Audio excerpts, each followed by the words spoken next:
Happy Sunday. I'm Reverend Lucie Carter Lopez, and I'm your speaker for today.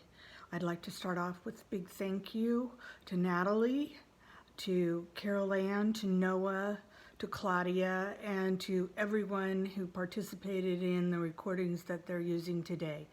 We wouldn't be able to do it without you, and we're really grateful. My talk title today is Back to Peanut Butter and Jelly. These come to me, and I don't usually know exactly what they're about, but it unfolds. But I kind of knew what this one is about at the beginning. And it's back to basics, especially basics of spiritual principles. And also something that I found out in this last week, it refers to comfort and comfort food. The things that we do to keep ourselves comfortable in our own skin when we're having difficulty. And so today I'm going to speak to those two topics because we're in sore need of both of those right now. Let's talk about spiritual principles. There is a creative organizing principle in the universe, and it's continuously creating out of itself. People give it a lot of different names. You can call it God, Creator, Allah, Buddha, Jesus, Spirit, Universe, Source, any of those. And the reason for that is that there are any number of different people with different ideas about how that works, and this allows them to access the divine and to understand it much better. So we need this diversity in the understanding of Source. The other part of spiritual principles is that when Source is creating out of itself, that means that each of us in all creation, the plants, the animals, the earth, the rocks, the rivers, the seas, all of that is part of creation. We need to understand that very clearly. We also need to understand that we have power over this creative influence. We can use it, and we do use it every day, whether we know it or not. Sometimes what happens is the universe doesn't simply take only our positive thoughts. It takes those thoughts and intentions, or maybe not intentions, but those things that we focus on with the most emotional intensity, and it outpictures for us. So if we don't watch what we're thinking about or what we're doing, things will manifest in our lives that we don't particularly like. So we need to be conscious of our thought and consciously correcting inappropriate, incorrect thoughts as they go by. This thing of oneness is the thing that's most important right now. What we've come to realize is that on this world, on this planet, we have the human race. And I make that distinction because even though the eye shapes of some of us are different, the skin color of some of us are different, that underneath all of that, we all bleed red blood. We are all one. And we need to remember that in our daily process. And we need to continue to think about others in this light. They are a part of me. I am part of the oneness. We are intrinsically connected. We are connected by the fact that we are human beings. And that's really the only race that there is. And that's not to discount the idea that other people look different, because it would be pretty boring if we all looked the same. So I really want to stress that importance to us right now, because right at this moment in time, our brothers and sisters of color are experiencing deep, deep sadness and rage.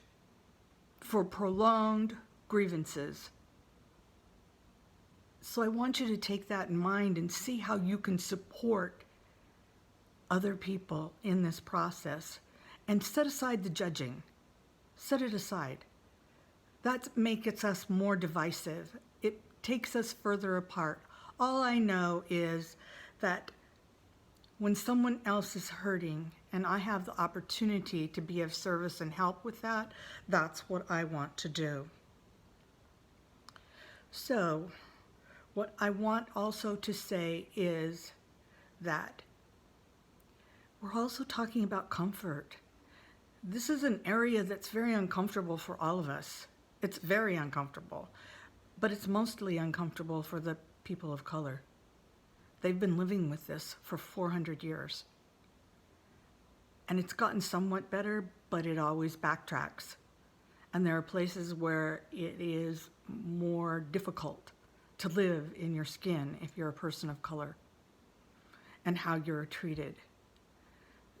And if you're thinking you don't do that, then start thinking again, because possibly you do, because it's ingrained, it's systemic, it's in the system. So please be aware of that. The comfort part of this is all of us when we were younger were very interested in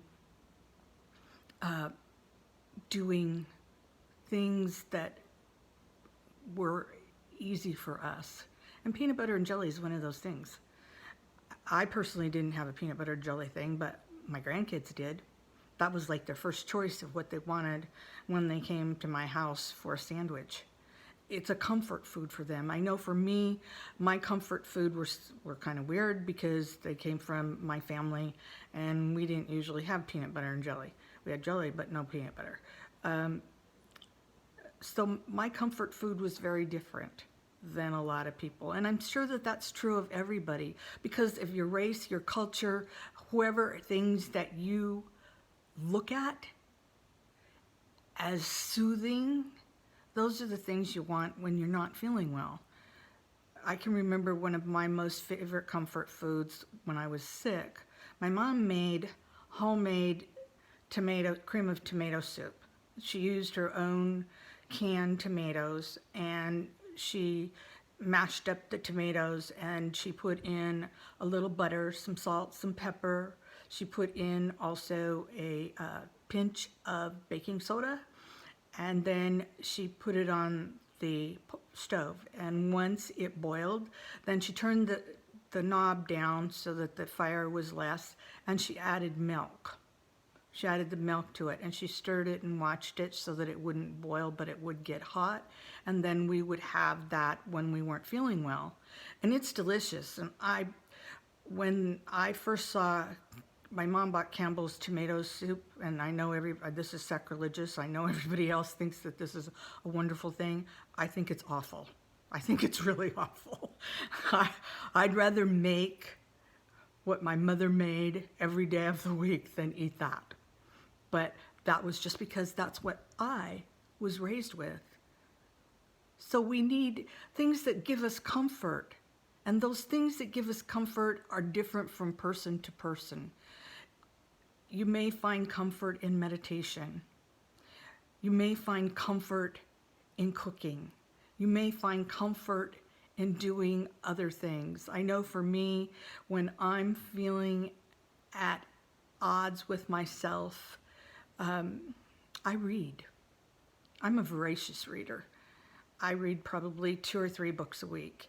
So, but I read. And the reason I do that is because it takes me out of myself. It takes me out of my busy mind, and it helps me focus on something else. And that's one of the ways, by reading, that I can actually sleep. Because I don't fall asleep when I read. But it takes me out of that irritation, that worriness, the things that really bother me, and puts me in another world, so that when I come back out of it, I feel so much better. Meditation does that for me too. Prayer does that for me. I can know that over the last 3 years, my prayer work has been amazingly comforting for me in the great changes that we've seen in the nation, and my frustration and my worriness. The prayer work has been very, very helpful for me. But it's also time for us to think about how we can get involved to support other people. And I know for me that is different in all things, but I do know that I want to be part of I want to be as part of the solution. I absolutely want to be a part of the solution. And so right now, the ministers are looking at ways to be part of the solution so that we can, as human beings, support each other and recognize our oneness and live in a world that knows that without each other, we are nothing. We are nothing. Man cannot live on an island. We need other people. Sometimes we need them more, sometimes less. I'm a person who enjoys the company of other folks, but I really need my alone time to recharge. Other people are charged by being in large groups. It's draining to me. But that doesn't mean I don't do it. It doesn't mean I don't want to do it. So these are the things that we have to think about. What brings you comfort when you're feeling sad, when you're feeling ill, when you're feeling just out of sorts and not quite yourself? Make a list. Start doing them. And remember that we need to be involved. We need to be involved with what's going on right now in one way or another, and not just prayer. Prayer is helpful. Yes, it is very helpful. But we need to figure out how we can take action to support our brothers and sisters who are in deep pain right now. And so I want to say the one thing, normally we give quotes, and so this is my quote. When I was a little girl, something happened, and I can't even remember what it did, but my grandmother said to me, "Lucie, people are more important than things. You can always replace things." So I'd leave you with that thought, because it's something that I live by, and I hope that it can help you. So I want to say thank you for joining me today. I love this community. This community has been a saving grace for me personally. All of you have a special place in my heart, and I love you. Namaste.